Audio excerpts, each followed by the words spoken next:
Hi, I'm Carol Kent, and my guest at the Speak Up Conference today is Lisa Freeman, and she is an author and a speaker, and she specializes in abuse, bullying, rescue, and recovery. That's a mouthful. And you've also founded the nonprofit organization, A Time to Heal. Welcome. We're so glad you're here. Well, Lisa, I'd like to start by asking if you could tell us how you got started with rescuing and helping abused people and pets. That's a lot of work to do. I know. I'm a lifelong abuse survivor, and actually it started, I've had a heart to help others, but God sent a runaway abused dog under my van one day, Snickers. I said he could only stay one night. I tried to get rid of him a million times. He came back, thankfully, because he healed me, my family, and so many others. Well, what kind of abuse did you suffer growing up? It's obvious you have a compassionate heart. Yes. Well, in the beginning it started with the childhood sexual abuse of neighbors and family friends.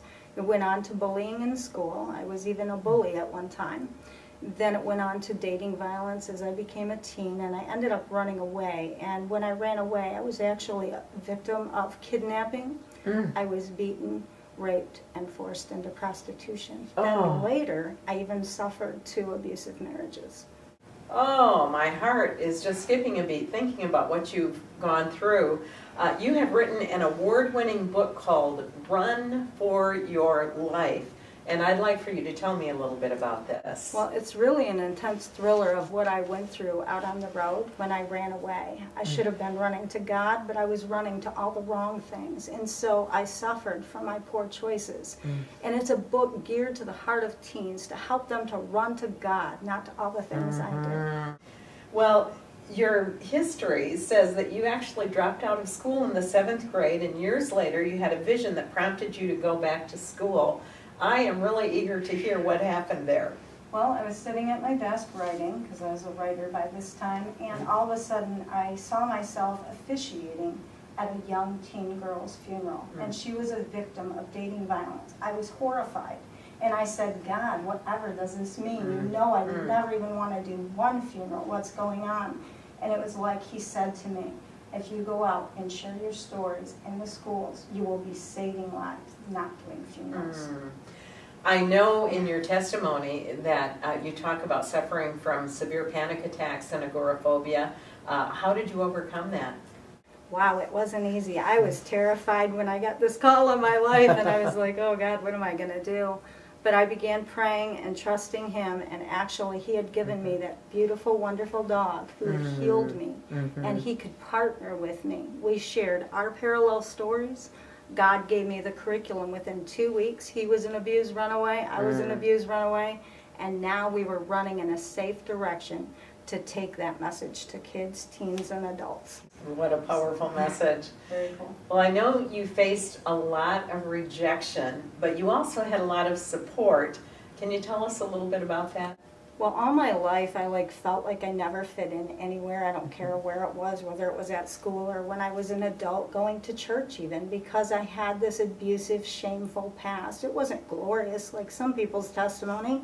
I lived on the streets, for goodness sakes. So they weren't very accepting. And in the world, I was a Christian, so they didn't really want to accept me there either. But then I had an awesome cheerleading squad. God gave me a wonderful, loving husband and 4 children that have always just cheered me on. Oh, what an encouragement. I know you suffered a great loss in your life. Tell us about that. My son Brian was actually born with just 2 chambers in his heart. The doctor said he would only live to be a year old. But praise God, Brian surpassed all the odds, and he actually lived to be 22. During Brian's life, he was horrifically bullied because he was different. He had Asperger's syndrome too. But he loved and forgave his bullies, and he even wanted to help them.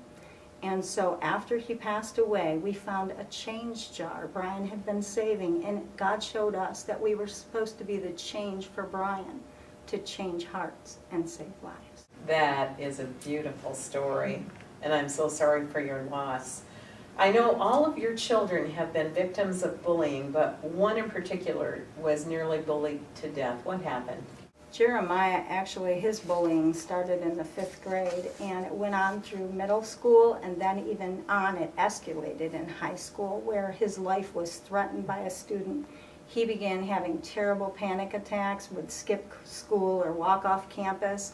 And one night, God prompted me, just something wasn't right about him. And I said, "What's wrong, honey?" And he goes, "Well, I've tried to commit suicide 3 different times." And I was just like, oh. But thank God I found out. We got him the help he needed.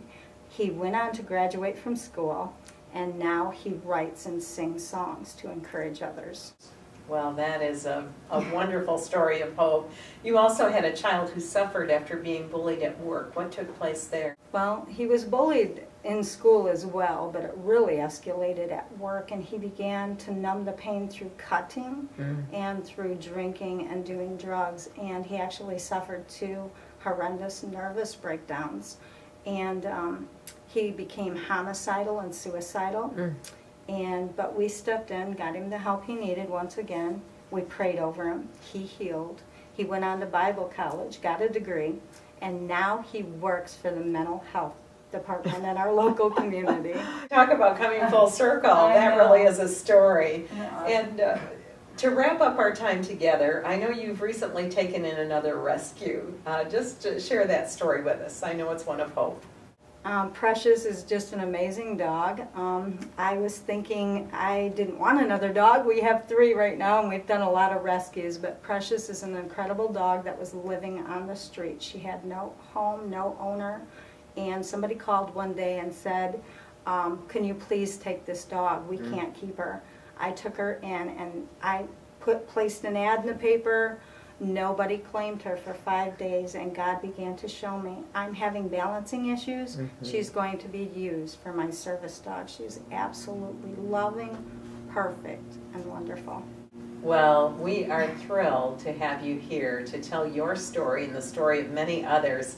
And I want to thank you for being our guest today. Thank you. I know our viewers can reach you on the web link that they will see on the screen. So thanks again, Lisa. God bless you.